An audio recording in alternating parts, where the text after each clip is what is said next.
All right, folks, welcome back to the Crisis Report. Today we're going to be talking about the response of Putin from the ceasefire. I see a bad moon rising.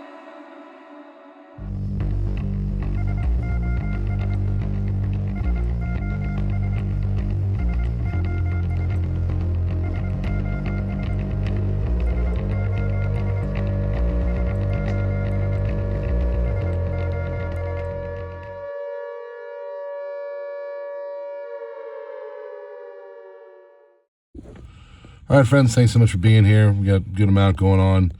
There is going to be a response from Mr. Putin on the ceasefire deal that was carved out between the Ukrainians and Washington, and it's not looking good. Basically, at this point, Mr. Putin has the upper hand. He is advancing. Ukrainians are on their back foot. They just basically lost Kursk, and a lot of the Ukrainian divisions are moving back into Ukraine.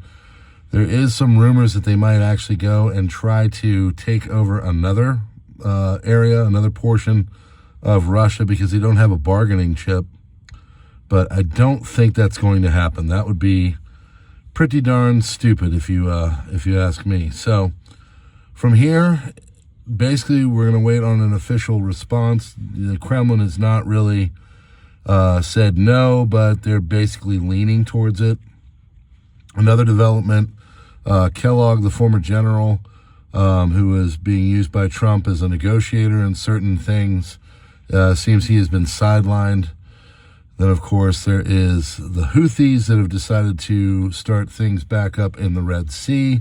So if you're traveling down there on a nice large ship, container ship, you might want to be watching your six.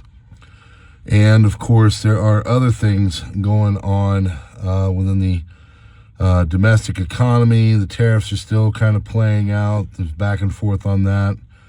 I haven't looked at the stocks, but I'm sure they're probably having issues, but getting back on track. So right now, the main story is this potential ceasefire by Putin. So we're just going to have to see how all that plays out, hoping that he does take it. I hope the thing starts to kind of chill out in Eastern Europe, but I mean, he doesn't have to, I mean, he's got the wind at his back at this point.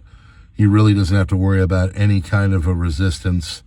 The Ukrainians are really having problems right now, and they're on their back feet. They've lost Kursk, and now, Vlad doesn't have to do anything. He's just kind of got to let his people keep doing what they're doing. They're advancing, and he's going to even increase his hand even further, which I think is why the Ukrainians came to the table and said, yep, we can do something right now, because they know that they're about to lose any chance at anything. So ask yourself, would you give a ceasefire if you were, winning and really advancing? Probably not.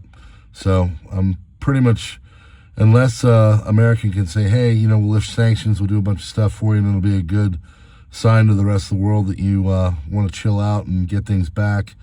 I don't see Russia doing that, and we're just going to see where it goes from here. So, all right, friends, we'll see you tonight on another Crisis Report. Thanks so much for sharing it out and everything. I'm going to try and get it back to normal time.